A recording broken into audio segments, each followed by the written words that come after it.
Afternoon, everybody. I'll start off with just saying, obviously, after looking at the tape and talking to everybody over on the other side, our coaches and players are certainly disappointed in the execution and the way in which we played in the game. Offensively, we just never felt like we could get ourselves into a rhythm in the first half. I think we had the 5 drives in the first half with 7 plays or less, a little bit uncharacteristic of us. And then defensively, just way too many missed tackles in space, which we've been trending up in that particular area. Communication-wise, what we were trying to do with some bracket coverage and having the ability to communicate with each other, we had some stumbling blocks there. And then we had people behind us for the first time, and certainly the last month, making some explosive plays in that particular area for us on defense.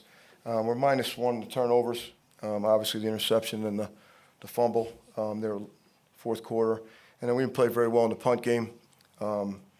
We gave up the big return, although we did get the turnover and ended up getting a touchdown out of it. The ball's at the 50-yard line. I just didn't think we played very well, certainly in the return game. And then we gave up the big fake right there in the fourth quarter in the red zone, which put our defense, or fringe red zone, put our defense back on the field. 12 explosive plays we gave up on defense, only had 6 on offense. I thought Brian Edwards showed up a little bit, favorable coverages to him with 3 explosive plays, and then the touchdown. Hunter, again, difficult to cover in the red zone with the touchdown, and then we had the other explosive to Deshaun and ended up turning that play over. So with that, I'll answer any questions you may have. Rich, 2 straight games where offensive execution and maybe some rhythm was difficult to find. Is there anything that you can put your finger on why that's happened? Yeah, I don't know. I think you know I think they're trying to do a lot. I think we're trying to do too much. So we come off of a bye with a great week of practice, and now it's like I got to do this or I got to do that, or so I think that may have a little bit to do with it. We talked about playing free, knowing what to do, and then doing what you know. I felt like we really prepared well. I thought we believed in what we were doing in the game plan, and I just felt like they were trying to press a little bit and maybe miss some assignments that way, put themselves in maybe some poor body positions or to try to do too much. So, but the effort wasn't an issue. I just think the execution of the plays in which we tried to run were a problem for us. In the opener, I think Darren Waller had like 19 targets in season opener. Is it possible you guys overcorrected that? And what did you see last night as far as not being able to get him going last night? Well, I think, again, it's a little bit of what's the attention he's attracted as well, and what coverages they're trying to play and how they're trying to press him and getting some bracket coverages on him. I think in the last 2 weeks we've seen, because of what's going on with him, we've seen other players emerge a little bit and get their hands on the ball. We talked about Brian and then what Hunter's been able to do. So we also have to look at that and see what position we can put him in to certainly get some targets back for him as well. Is there any correlation between, losing the speed that you guys lost in Ruggs and what he brought to the table his numbers, what he represented in terms of what the defenses did to defend you guys?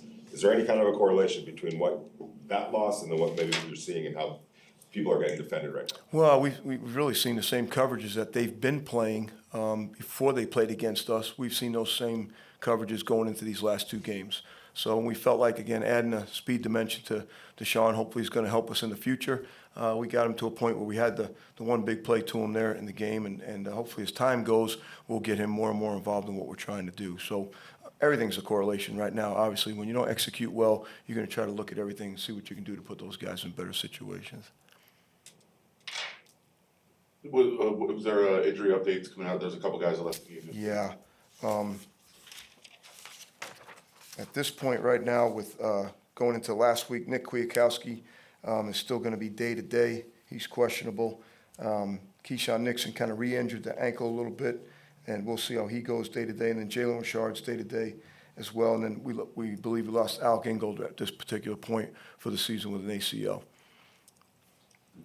When it comes to losing Alec, that fullback position, obviously he was the only fullback he had on the roster. I think we saw Foster in the roll lineup some at fullback in the game. Is that something that you figure you're going to do long term, or maybe try to pull in a fullback from somewhere else? Well, we'll take a look at that. Foster's always been in the backup role going in there, so we just put it back in that position to get us through some of those things. We'll look at what we do for roster adjustments here as we get going. But it's a big loss to us, certainly not only in offense, but what he did for us in the kicking game. When he went down, we had to make all kinds of adjustments, and I did a poor job with that on the punt team and gave up a little bit of a tip punt, put our defense in a bad field position to defend that as well. So it's a big loss, again, not only as a player, but who he is and what he brings to our team in a leadership role and just in the role that he plays as a man. Rich, this team has encountered so much off the field, but you also lost a lot of players with Henry and others, Alec now. I'm just curious, with 8 games remaining, there's still a lot of football to be played. What's your message? What do you say to your team? Yeah, we're just gonna look at what we did wrong and work to fix at it. We're gonna look at what we did correctly and build on that. And then really, we have one game to play. We have to get ourselves ready to play Cincinnati Bengals here at home, and we'll just go from there. But as far as, our team, I think our team's been pretty resilient. Again, I don't think effort has been an issue. We have to do a better job of cleaning up certainly the penalties we've gone through now over the last few weeks, and then our execution, being able to execute the play that's called both on offense and on defense. And then, again, we want to keep getting better at tackling, try to improve in everything we're doing every day. That's really our goal. Come out with some type of an improvement mentality on everything that we're trying to do. Coach, you mentioned the penalties. How do you go about trying to clean up those pre-snap penalties? Yeah, I thought we had them cleaned up in practice. We've been pretty good in practice, and we've had consequences for when they weren't. So, but we got ourselves in critical situations. We had the 4th and 1, which we've been pretty good on the last few weeks, and we get the penalty. Now we have to punt the ball. And I think the other one, cost us a touchdown. We ended up getting a hold on one. We had another pre-snap one, that part of the game. So it was untimely, as people may say, but they're just really critical spots for us. And when we play a game going like that we were going into with Kansas City, we know they're an explosive team. We had to really play well. We had to play well in all 3 phases. Don't think that we did that. We gave up plays in all 3 phases that put us in bad situations. So I think it's on all of us. We'll figure it out. But the penalties, we just have to do a better job. I know the Bengals are the focus here, but it's one of those weird situations where you've got 2 games in 10 days. How does that change what your preparations are for these next 10 days? Well, I think practice will change a little bit, how in which we go about it, pads or no pads or some of those things. But the reality of it is, first game's first, and it's the Bengals coming here. Coach, you have a little bit of history with Zach Taylor. He was on practice squad when you were with the Bucs. What do you think he does well in that spot as a head coach and what he provides? Yeah, well, again, Zach always reminded me about. I never really talked to him when he was on our team at the Bucs, but that's not really true. He's done a tremendous job. They have a good roster. They play extremely physical. They're multidimensional on offense. We know about the quarterback and his progression, what's going on there. The special teams are really well coached. Darren's been there a long time. And, we're coming off some special teams woes, and we're coming off some missed tackles. And so they'll try to take advantage or exploit what we haven't done well in the last few weeks. So we'll have to look at them and see if we can get our ducks in a row and do a much better job playing them here at home. When you talk about the execution from your side the last couple of weeks, is that it's you guys not doing what you did earlier in the season, or is the teams better kind of prepared for what you guys want to do, and now you have to try to readjust back to that? I don't know if I really understand the question. So I guess you guys you're doing what you want to do. I mean, you're just not executing your plays, is what you said. You're not executing what you want to do on the field.